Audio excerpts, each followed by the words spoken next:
நள்ளிரவில் சூரியன் உதிக்கும் நாடு எது அப்படின்னு சின்ன வயசுல பள்ளிக்கூடத்துல சொல்லி கொடுத்திருக்காங்க, நார்வே என்று.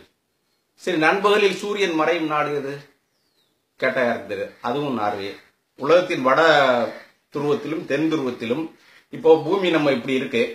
இதுல இதான் பூமத்திய ரேகைன்னு வச்சுக்கோங்க. இதுல 8வது டிகிரில ஆரம்பிச்சு 32வது டிகிரில இந்தியா முடியுது. இதுக்கு பிறகுதான் வடபாகம் ஆரம்பிக்குது, தென் துருவம் இதுக்கு கீழே இருக்குது.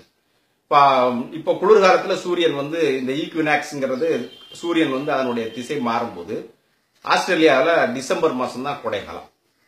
அதே மாதிரி அண்டார்டிகாவில் 3 மாசம் வருஷத்துக்கு பல மாதங்கள் சூரிய வெளிச்சம் சூரியன் தோன்றவே செய்யாது. அந்த காலகட்டத்தில் அந்த விலங்குகள் எல்லாம் அப்படியே படுத்து தூங்கிடுது. சூரியன் ஒளி பட்ட உடனே திரும்ப எந்திரிச்சு நடமாடுது. வடதுருவத்துக்கு வடதுருவத்தில் சூரியன் இப்படி 23 டிகிரி சாய்வா இருக்கிறதுனால வடதுருவத்தில் அங்க எப்படி சூரியன் வருது? நான் நார்வே நாட்டுக்கு போயிருந்தப்போ நள்ளிரவில் சூரியன் உதிக்கும் இடத்தை பார்க்கணும்னு சொன்னேன். நண்பர் லோகேஷ் அங்க என்ன அனுப்பிச்சு வச்சாரு. அங்க போய் ட்ரொம்சோங்கிற ஊர்ல வடதுருவத்துக்கு அருகில் இருக்க அந்த ஊருக்கு காலைல 11:30 மணிக்கு ஏர்போர்ட்ல போய் இறங்குறேன். அங்க ராத்திரி 2 மணி மாதிரி இருட்டா கிடக்கு.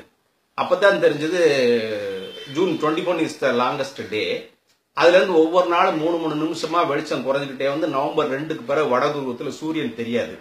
அங்க சூரியன் காலையில கிழக்க நிற்கும், மத்தியானம் வடக்க 12 மணிக்கு வடக்க வரும், சாயங்காலம் 6 மணிக்கு மேற்க வரும், இரவு 12 மணிக்கு தெற்க வரும். அப்படி மேலே தான் சுத்தும்.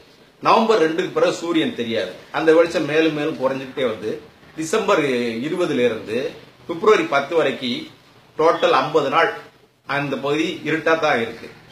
அது தெரியாம நான் அங்க போய் இறங்கி 3 நாள் இருட்டிலே இருக்கு. அந்த இருட்டிலே பிள்ளைகள் பள்ளிக்கூடம் போது எல்லா வேலையுமே இருட்டிலே நடக்கும். ஊர் பூரா லைட் எரியுது. இப்படி ஒரு இடத்தை பற்றி நீங்கள் இதுவரை கேள்விப்பட்டிருக்கின்றீர்களா? அந்த இடத்தை நீங்கள் எப்போது பார்க்க போகின்றீர்கள்?